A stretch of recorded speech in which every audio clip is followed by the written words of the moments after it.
વાહ ભાઈ વાહ, એકાનો કલર આવી ગયો હોય. આ 3 માંથી એકાદના ડબલ થઈ જાય ને તો મોજ આવી જાય. હાલો 200 આવ્યો. આ 3 માંથી એકઈને કાચી રો નહીં આવી જાય ને તો પૂઠા કાઢી નાખવા. 400 આવ્યો. મોજ આવે એવું આવી ગયું છે. અને જા ત્રણેયને રોન જામી જાય ને તો આ ત્રણેયના પૂઠા કાઢી નાખું. હાલો હું 800 આવ્યો. ત્રણેય જોઈને હાલી ગયા એમ ને. હવે હુંય જોઈ લઉં.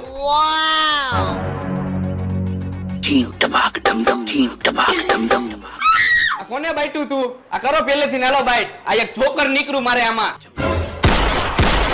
પેલા જોઈ લેતો હોય તો તારા જોકર હોય મારો કલર ગયો. આઈ તો પછી બાટવા વાળાનો જ વાંક હોય ને. તારા જોકર વાહે મારી રોન વહી ગઈ પાકી. મારે કાઈ નથી બોલવું ભાઈ. હવે એમાં મારો શું વાંક? આ આવ્યું એમાં.